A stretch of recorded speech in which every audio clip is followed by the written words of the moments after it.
Welcome back to the Weekly Education Pulse. I'm Sammy. And I'm Tony. Every week we bring to you the latest developments shaping international school market around the world, from new school openings and curriculum shifts to well-being, regulation and major investment moves.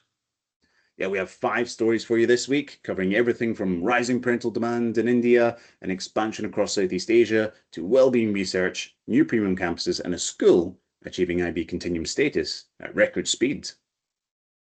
A wide-ranging set of stories this week, so let's get straight into it.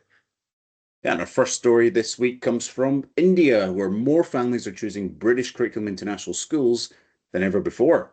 What is interesting is that this trend is no longer limited to the big metros. India now has 972 international schools as of January 2025, and it's almost a 10% increase over the last 5 years. That growth is spreading quickly into Tier 2 and Tier 3 cities, which tells us that demand is coming from a much broader and much more aspirational middle-class population. Yeah, the article that we're referring to points out that parents are not simply chasing exam results. They're looking for global pathways, holistic development, stronger well-being support, and future-ready skills. With AI and automation rising, parents want an education that builds adaptability and confidence, not just the grades. Schools are responding. One of the new British curriculum schools that opened in August this year is operating at a 1:8 teacher-student ratio, investing heavily in continuous professional development and expanding labs, arts and mentorship programs. It's a sign of where the market is heading. Now, for us, the message is clear. The Indian market is maturing fast. Parents are becoming more selective. A British curriculum is no longer enough on its own. What matters is the depth of the learning experience, the quality of the teaching, and the cultural fit for families. Exactly. Schools that offer genuine quality and a holistic experience are going to thrive. Those relying only on the international label may struggle to keep pace. And with that, we'll move to our second story, where we put another spotlight on Southeast Asia. The British school Wellington College is set to launch a new campus in Jakarta, Indonesia in August 2026. The new campus will be located in BSD City, a growing mixed-use township outside Jakarta. The first phase will begin with about 350 early education students, with a plan to expand over time to deliver the full K-12 curriculum. But obviously this is British, so it'll be all the way through to year 13. That's right, yeah. And Wellington College isn't new to expansion, but this marks a significant move into a market many are watching. The project is underwritten by Asian investor Peter Lim via his company's regional management arm, which signed a master license in 2022 to build Wellington-branded schools across Southeast Asia. What's notable is how this expansion reflects shifting demand patterns in Asia. Growing economies, rising middle-class aspirations, and a demand for international curriculum plus mobility plus quality schooling close to home are making markets like Indonesia and surrounding regions increasingly attractive for global school brands. Yeah, for school operators and investors, this tells us something important. The next growth frontier isn't just opening more schools in traditional hubs. It's about entering emerging markets where demand is rising with a strong value proposition, with global curricula, high standards, and also local relevance. Also raises questions. Can all these new campuses deliver the same quality and reputation as older flagship schools? Will local demand continue to justify expansion at scale? As always, execution and authenticity matter as much as ambition. And our third story this week takes us to Bahrain, where St. Christopher's School is preparing to open a brand new senior school campus scheduled for spring 2026.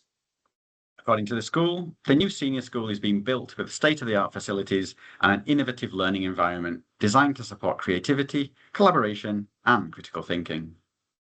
St. Christopher's offers a British curriculum from infant through to the sixth form level, including GCSEs, A-levels, and also IB pathways. And the new campus will support that full journey, giving families a clear, modern option for secondary education in Bahrain. What's interesting is how this reflects a broader push in the region, established international schools investing in high-quality infrastructure, not just to expand capacity, but to signal premium quality, modern pedagogy, and long-term institutional commitment.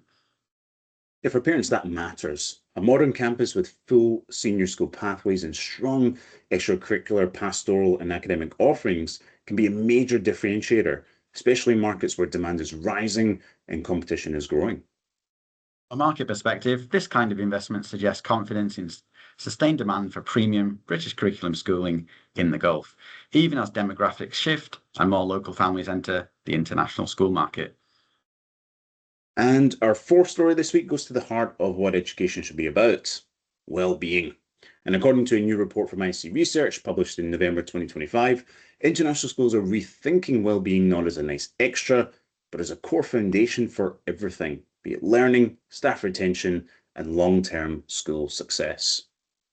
The report argues that sustainable well-being depends on three interconnected pillars: building a supportive school culture, integrating resilience and well-being into curriculum and daily practice, and using data-informed approaches to guide interventions.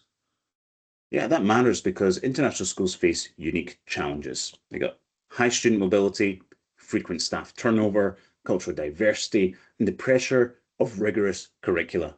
Treating well-being as a side project simply doesn't work long term. The implication's clear. Schools want to thrive in 2026 and beyond will need to bake well-being into their DNA. That means, not just pastoral programs, but policies, data tools, community building, support for teachers, and curricula that build emotional resilience, social connection, and stability. And from a market perspective, putting well-being front and center could become a differentiator. Parents, teachers, and regulators are all paying attention. Schools that lead with care, structure, and evidence-based well-being may stand out in an increasingly crowded sector. And we move to our final story this week, which is we're going back to India, where the School of Raya has achieved something quite rare. The school's become an authorized IB continuum school covering the PYP, MYP, and the DP, and what's being described as record time.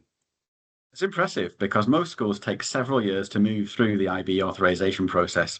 It requires significant investment in teacher training, curriculum development, facilities, and quality assurance. Achieving all three programs in such a short time signals a very deliberate push towards international standards. And the timing is interesting. India is one of the fastest growing markets for the IB and Cambridge pathways, driven by those rising aspirations, global mobility, and demand for inquiry-based learning. But schools that secure full IB continuum status are positioning themselves at the premium end of the market.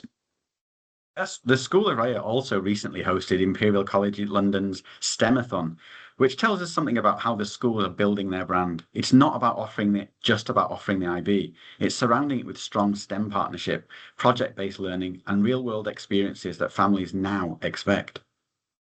The story fits into a wider pattern we're seeing across India and also stretching into Southeast Asia.